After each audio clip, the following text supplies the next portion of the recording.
Senja di perbatasan Kalimantan Barat terasa membakar, seolah matahari ingin memanggang habis tanah kering yang retak dan gersang. Udara panas menguar bau busuk dari ribuan ton sampah yang menguap di bawah terik hampir 40 derajat.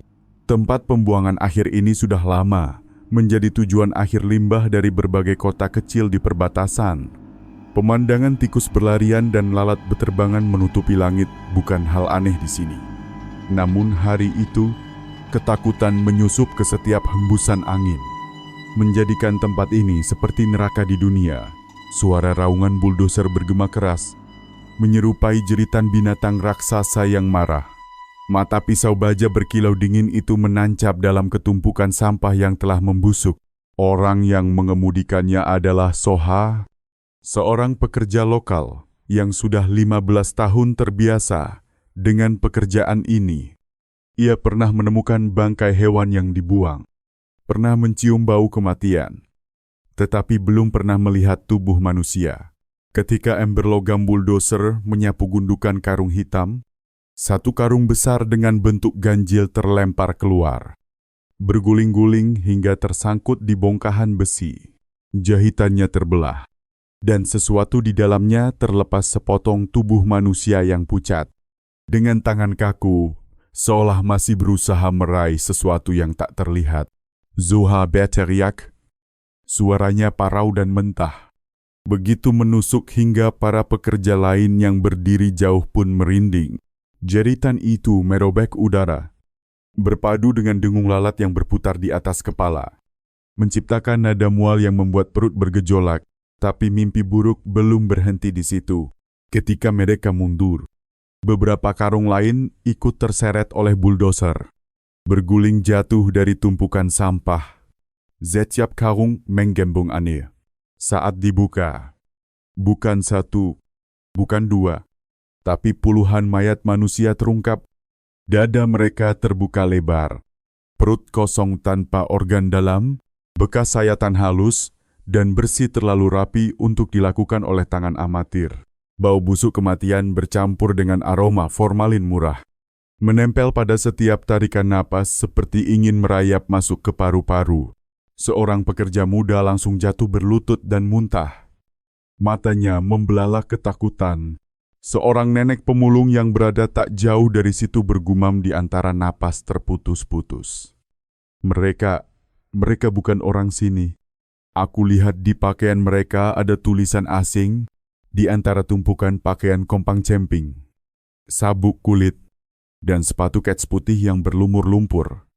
Ada satu benda yang menarik perhatian, gelang benang merah yang masih melingkar di pergelangan tangan kiri salah satu korban. Benda kecil itu tampak seperti sedang menjerit minta dikenali. Minta sebuah nama. Berita tentang tempat sampah kematian itu menyebar cepat seperti kutukan.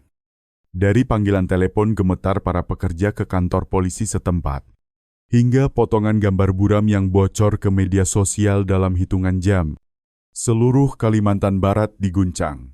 Belum sampai 2 belas jam kemudian, gambar-gambar itu memenuhi forum daring di Surabaya dan Jakarta. Gelombang komentar dan spekulasi membanjiri internet. Apakah mereka warga Indonesia? Siapa mereka, mengapa tanpa organ rasa takut merayap melintasi daerah-daerah perbatasan? Keluarga yang kehilangan kerabat berbondong-bondong datang ke kantor polisi dengan membawa foto dan dokumen, berharap bahwa di antara tubuh-tubuh itu tidak ada anak, suami, atau ayah mereka. Laporan darurat segera dikirim malam itu juga ke Mabes Polri di Jakarta. Dalam ruang rapat di lantai 3, cahaya lampu kuning memantul di wajah-wajah perwira yang tegang. Sebuah suara berat dan dingin memecah kesunyian. Suara Brigadir Jenderal Satria Nugraha yang memimpin rapat. Kita baru saja menerima konfirmasi dari pihak kepolisian Kalimantan Barat. Jumlah korban diperkirakan lebih dari 70. Semuanya ditemukan tanpa organ dalam. Ada indikasi kuat bahwa sebagian dari mereka adalah warga Indonesia. Ia berhenti sejenak. Matanya menyapu seluruh ruangan, lalu menekankan tiap kata dengan nada berat. Ini bukan pembunuhan biasa. Kita sedang berhadapan dengan jaringan perdagangan organ lintas negara, atau sesuatu yang lebih mengerikan dari itu. Ruangan itu membeku, seorang perwira muda menarik napas panjang.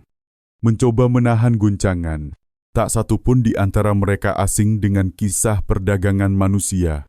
Tapi 70 mayat dalam satu temuan adalah mimpi buruk di luar batas logika. Satria kemudian menatap pria di ujung meja. Komisaris Ardi Pratama, mulai sekarang kamu pimpin tim khusus untuk bekerja sama dengan pihak Kalimantan Barat. Semua mata beralih padanya. Ardi, pria berusia sekitar 40 tahun dengan tubuh tinggi kurus dan wajah tirus yang tampak menyimpan bekas luka dari puluhan kasus sebelumnya. Berdiri tegak, tatapan matanya tajam, tak pernah gentar. Bahkan di hadapan penjahat berdarah dingin sekalipun, rekan-rekannya menjulukinya orang yang bisa membaca jejak dalam kegelapan.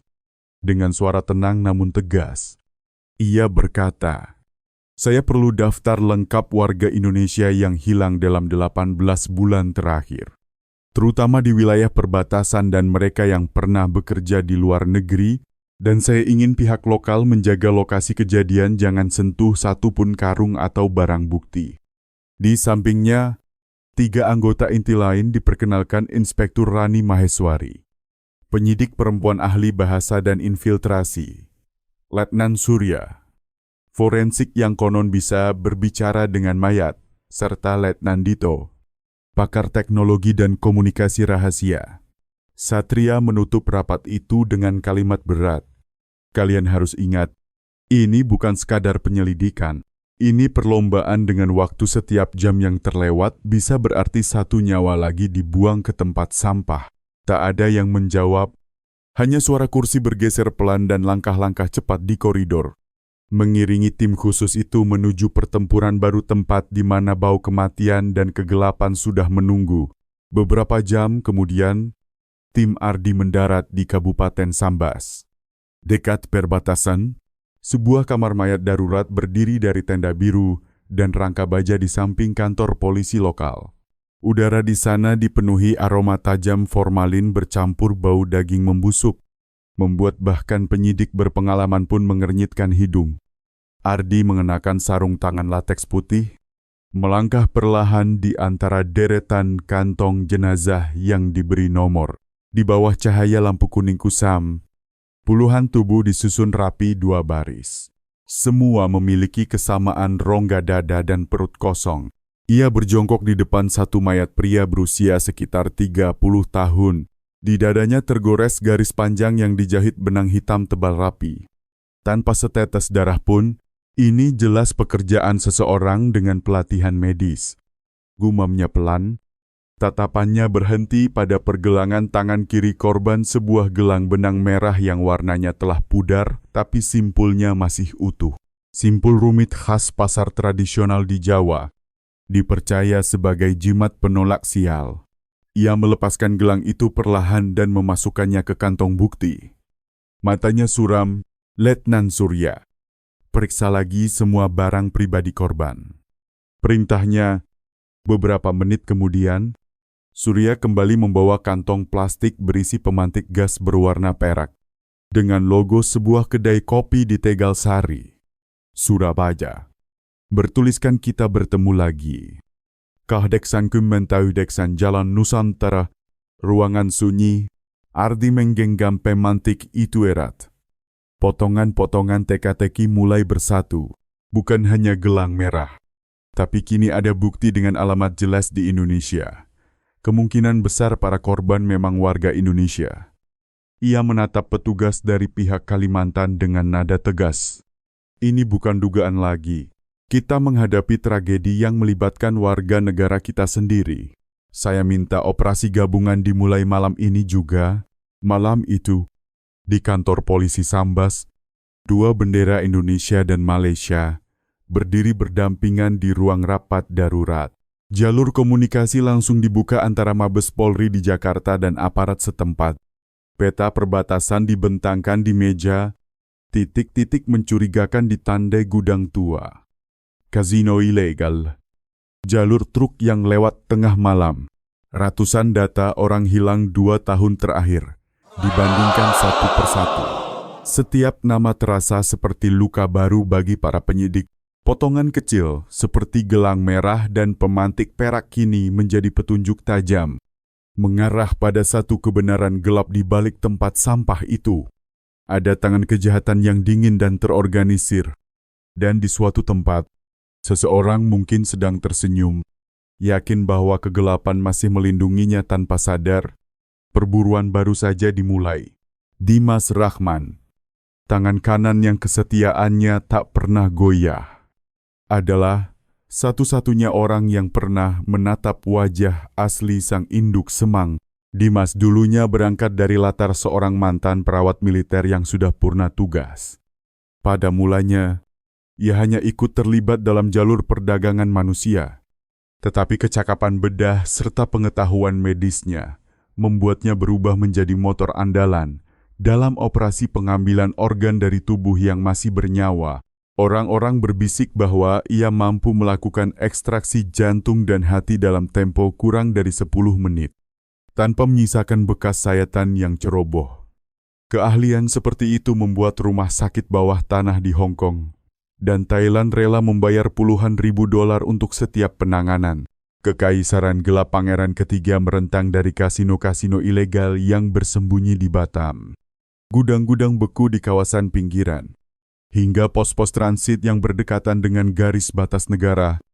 Dari titik-titik itu, organ dikirim menggunakan truk berpendingin yang menyamar sebagai pengangkut hasil laut, atau dipaketkan lewat jalur udara dengan label sampel medis penelitian. Cara mereka menjerat mangsa dibuat sangat meyakinkan mula-mula. Umpan berupa perempuan muda atau perantara kerja mendekati para pemuda miskin di Jawa Timur, menjanjikan gaji tinggi di perbatasan Kalimantan Barat.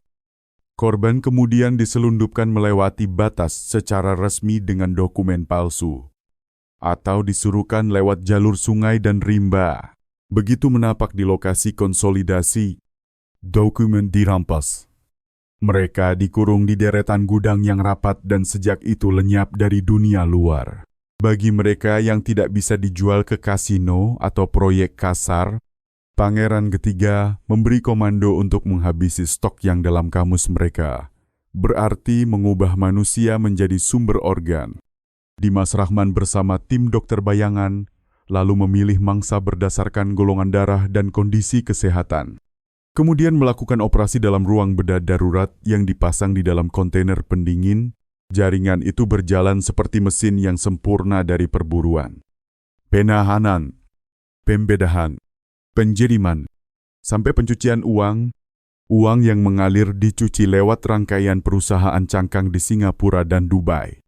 Lalu kembali bermetamorfosis menjadi investasi sah properti, restoran, bahkan menyusup ke fasilitas kesehatan resmi. Di balik layar, Pangeran Ketiga tetap bungkam, membiarkan Dimas yang muncul sebagai pengarah gerak. Mungkin justru karena ketaknampakan itulah ia menjadi makhluk paling berbahaya. Tak ada yang tahu di mana ia bersembunyi. Tak ada yang mengenal rupanya. Namun setiap kali ada satu lagi jenazah tanpa organ ditemukan, orang-orang seperti merasakan embus napas es di tengkuk mereka. Rapat koordinasi antara Mabes Polri di Jakarta dan aparat Kalimantan Barat berlangsung semalam suntuk. Semua paham, bila jaringan Pangeran Ketiga Dimas Rahman tidak dipatahkan, angka 70 mayat itu hanyalah pembuka. Kesulitan terbesar adalah cara mereka berkamuflase gelap bagaikan bayangan. Setiap jejak terputus di lapisan perantara, dalam ruang yang mengapung dengan asap rokok. Komisaris Ardi Pratama mendadak mengajukan usulan nekat menyusupkan orang. Nama yang ia sebut membuat ruang rapat seketika hening Inspektur Rani Maheswari. Rani bukan hanya penyidik berpengalaman dalam kejahatan lintas batas. Ia juga berkali-kali menyamar sebagai umpan untuk menelikung sindikat perdagangan manusia. Ia fasih bahasa Melayu perbatasan, hafal liku-liku pasar malam di Pontianak, dan yang paling penting memiliki wajah yang cukup nyata untuk meyakinkan calo bahwa ia hanyalah buruh miskin yang siap dijual. Rencana disusun cepat tetapi teliti sampai ke detail kecil. Rani akan memerankan perempuan dari Jawa Timur yang kehilangan pekerjaan, menerima tawaran makelar untuk bekerja sebagai pelayan karaoke di wilayah perbatasan. Sebuah perangkat komunikasi sekecil baterai disisipkan di lubang kancing bajunya, tersambung ke tim khusus yang beroperasi puluhan kilometer jauhnya. Namun baik Ardi maupun komandan lokal paham, ketika sudah masuk terlalu jauh ke sarang pangeran ketiga, sinyal bisa lenyap kapan saja. Keberangkatan dimulai pada suatu sore yang pengap. Rani duduk berdesakan di bak truk bersama sejumlah calon pekerja. Dari sorot mata, semuanya memancarkan kebingungan yang sama. Truk melewati perbatasan, menukik ke jalan tanah merah yang sepi sebelum berhenti di sebuah gudang. Begitu masuk, hidungnya langsung disergap bau menyengat cairan disinfektan aroma yang pernah ia temui di rumah sakit. Tetapi di sini rasanya menyalakan rasa dingin di tulang. Malam pertama, ia dikunci dalam kamar sempit yang hanya cukup untuk 10 ranjang susun. Di lorong, langkah-langkah berat dan bunyi kunci besi beradu terdengar berulang-ulang. Dari celah pintu, Rani sempat melihat 2 pria bersetelan jubah medis mendorong berangkar yang tertutup selimut perak. Di bawahnya samar-samar tampak bentuk tubuh manusia. Hari-hari berikutnya, ia berusaha merekam letak kamera, pola patroli, dan pintu menuju ruang dingin. Ia menemukan pola tiap hari Selasa dan hari Jumat malam. Sebuah kontainer pendingin selalu berangkat dari gudang. Dikawal tiap pria berutut, dan tak seorang pun boleh mendekat. Yang lebih penting, ia mencuri dengar percakapan dalam logat Melayu setempat kiriman ini harus sampai Pontianak sebelum fajar. Dimas mau periksa sendiri. Bahaya terbesar datang pada malam hujan lebat saat mengintip ke arah ruang pendingin. Rani tiba-tiba dipergoki seorang penjaga. Ia diseret ke ruangan kosong untuk diinterogasi. Hanya karena refleks cepat dan cerita karangan tentang tersesat saat mencari toilet. Ditambah raut wajah yang pas, ia berhasil lolos. Tapi sehak itu, tatapan penjaga itu selalu membuntutinya tanda bahwa waktu Rani di sarang ini kian menipis. Meski belum lengkap, yang ia kantongi sudah cukup untuk memastikan tempat ini adalah mata rantai besar dalam jaringan perampasan organ milik Pangeran ketiga. Namun untuk meruntuhkannya, butuh bukti pamungkas. Artinya, ia harus merayap lebih dalam menyentuh pusat tempat Dimas Rahman memberi komando. Suatu pagi yang berkabut, Rani bersama beberapa rekrutan baru digiring ke sebuah mobil bak tertutup. Kendaraan melaju makin jauh ke dalam hutan.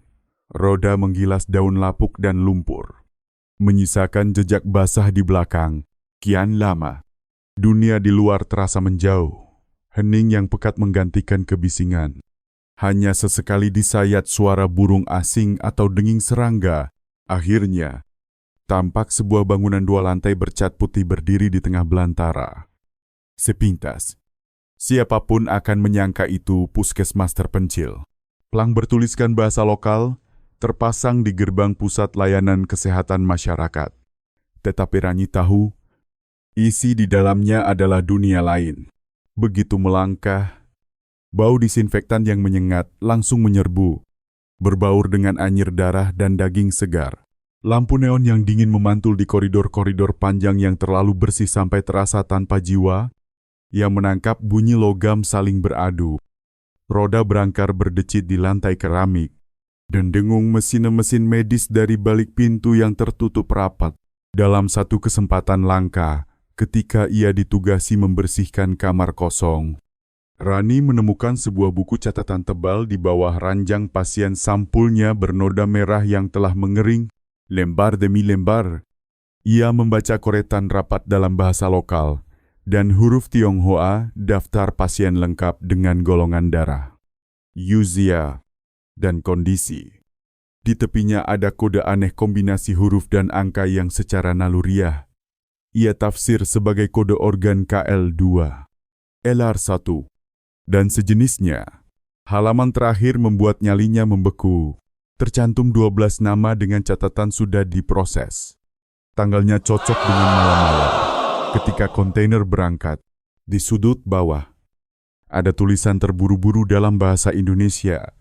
Siapapun yang menemukan buku ini, tolong kabari keluarga saya di Makassar. Fasilitas rahasia itu beroperasi seperti mesin dingin tanpa nurani. Siang hari, beberapa ruang dibiarkan melayani warga sekitar sebagai kamuflase. Begitu senja jatuh, pintu baja menuju ruang bawah tanah dibuka. Di sanalah kamar-kamar sempit dipenuhi meja beda, tabung oksing, meja operasi berlumur darah, dan bak stainless berisi bongkahan es, desing gergaji tulang, sayatan pisau beda. Desahan yang tertahan semuanya menjelma komposisi horor yang ingin segera dilupakan siapapun yang mendengar. Rani paham. Ia berdiri tepat di jantung jaringan organ diambil saat korban masih megap-megap, kemudian dikemas untuk dikirim melalui jalur beku lintas batas. Namun untuk menumbangkan mereka, ia butuh rekaman visual. Itu berarti malam ini ia harus menyelinap ke bawah tanah melewati puluhan penjaga demi membawa pulang bukti yang sanggup merobohkan Pangeran Ketiga dan Dimas Rahman dalam satu malam. Informasi dari Rani dikirim lewat perangkat mungil yang disembunyikan dalam ikat rambut. Beberapa jam kemudian di Jakarta, citra satelit rimba dan skema lengkap fasilitas samaran itu sudah terbentang di meja rapat Mabes Polri. Udara mengental oleh aroma kopi pekat dan tegang yang menyesakkan. Komisaris Ardi Pratama berdiri. Suaranya berat namun tegas. Di titik ini kita serang dengan operasi petir. Rencana dibagi menjadi 3 sayap. Sayap pertama, pasukan khusus Indonesia bersama aparat perbatasan menyusup dari utara, melumpuhkan menara jaga dan memutus aliran listrik. Sayap kedua, tim penyerbu turun ke ruang bawah tanah untuk menyelamatkan korban dan menyita bukti. Sayap ketiga, pasukan pengepung menutup semua jalur, siap mengejar jika target kabur. Suara serangga seperti orkes, angin menggoyang kanopi hutan, bayang-bayang personel khusus merayap di semak seperti siluet tanpa bunyi di bawah bulan pucat. Rani yang sudah diberi sinyal diam-diam membuka kunci pintu bawah tanah dan menandai rute dengan goresan kapur yang hampir tak kasat mata. Tiba-tiba, terdengar letupan gardu listrik tumbang, dan seluruh bangunan ambruk ke dalam gelap. Teriakan dari menara jaga hanya bertahan sekejap, ditelan tembakan berperedam yang presisi. Sayap kedua menerobos. Senter menyapu lorong-lorong, mereka mendapati para tahanan terikat di ranjang. Sorot mata kosong yang perlahan kembali berkilat ketika mendengar seruan. Polisi kalian sudah aman. Ada yang masih sempat menggenggam tangan petugas. Ada yang mulai meredup dan perlu evakuasi segera. Di ruang operasi, dokter tua dan anak buah Dimas kabur tunggang langgang. Seorang mengacungkan senjata, tetapi rubuh sebelum menekan pelatuk. Dimas Rahman bersama belasan pengawal menyerbu ke halaman. Menembak liar ke arah pasukan pengepung. Baku tembak meledak seperti guru. Rancing peta. Tanah terhambur. Ardi memimpin serbuan balik. Menembak sambil mendekatkan jarak, Dimas tersudut di dinding. Mencoba lari ke arah gudang ketika Rani tiba-tiba menempelkan moncong pistol ke tengkuknya dari belakang. Selesai. Dimas, hukum menunggumu. Suaranya sedingin baja. Dimas menoleh. Mata menyala benci namun tak berdaya. Borgol dingin mengunci kedua pergelangan tangannya yang ternoda darah. Lebih dari 40 korban berhasil diselamatkan. Puluhan kotak organ beku, dokumen transaksi, dan buku catatan yang ditemukan Rani menjadi bukti baja. Kabar tentang operasi petir menyebar cepat di 2 negara di perbatasan. Membuat publik terperangah sekaligus lega karena jaringan kejahatan itu dipatahkan. 3 bulan setelah operasi, pengadilan khusus di Pontianak penuh sesak.